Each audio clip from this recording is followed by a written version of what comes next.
बिहार में इस साल होने वाले विधानसभा चुनाव में आम आदमी पार्टी भी मैदान में उतरेगी। पार्टी ने सभी सीटों पर चुनाव लड़ने का फैसला लिया है।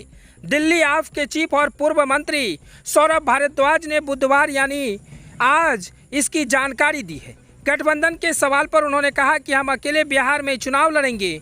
न्यूज एजेंसी ANI से बात करते हुए सौरभ भारद्वाज ने कहा कि गुजरात के अंदर 5 सीटों पर उपचुनाव होना तय था। 4 सीटों पर कांग्रेस के उम्मीदवार थे, 1 सीट पर हमारा उम्मीदवार जीता हुआ था।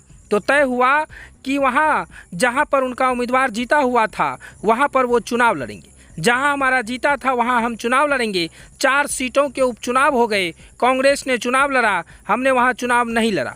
मगर जब 5वीं सीट का उपचुनाव आया, हमने अपना उम्मीदवार खड़ा किया तो कांग्रेस ने भी वहाँ भी अपना उम्मीदवार खड़ा कर दिया। मुझे लगता है कि गठबंधन का धर्म तो यह नहीं था, बाकी जो बड़े नेताओं का फैसला होगा वो तय किया जाएगा और हम भी मानेंगे, लेकिन बिहार के अंदर हम अकेले चुनाव लड़ेंगे। पूर्व मंत्री ने आगे कहा कि जिस तरह से दिल्ली के अंदर हमारे बिहार के लोगों को रोजगार को खत्म किया जा रहा है और जहां जहां पर भी उनके छोटे छोटे घर थे उनको बुलडोजर से गिराया जा रहा है, कहा जा सकता है कि बिहार के लोगों को बिहार वापस भगाया जा रहा है। अगर भारतीय जनता पार्टी बिहार के लोगों को बिहार वापस भगा सकती है तो बिहार के लोगों को भारतीय जनता पार्टी को बिहार से भगा सकते हैं।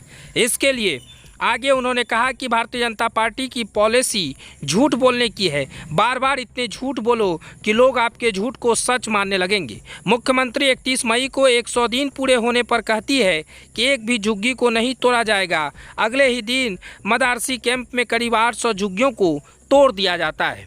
यानी साफ तौर से कहें तो आपके और पूर्व मंत्री ने साफ तौर से ANI न्यूज एजेंसी से बात करते हुए कहा कि भारतीय जनता पार्टी हर समय बिहार के लोगों के साथ ठगा है।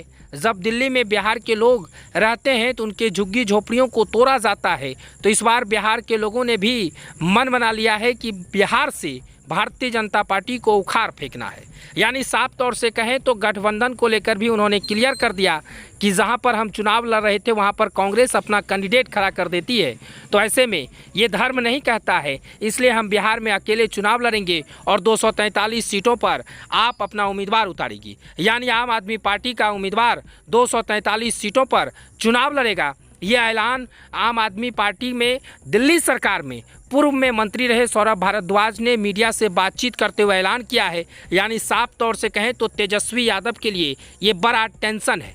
तेजस्वी यादव समेत कांग्रेस के लिए भी बड़ा टेंशन है, क्योंकि आम आदमी पार्टी के अगर कहें तो संरक्षक कहें या पूर्व मुख्यमंत्री अरविंद केजरीवाल ने भी इसका समर्थन किया है। और अरविंद केजरीवाल ने साफ तौर से कहा है कि बिहार में 243 सीटों पर विधानसभा चुनाव लड़ेंगे और ये चुनाव लड़कर उन लोगों को दिखाएंगे जो हमारे पक्ष में अपना उम्मीदवार उतारा करता था।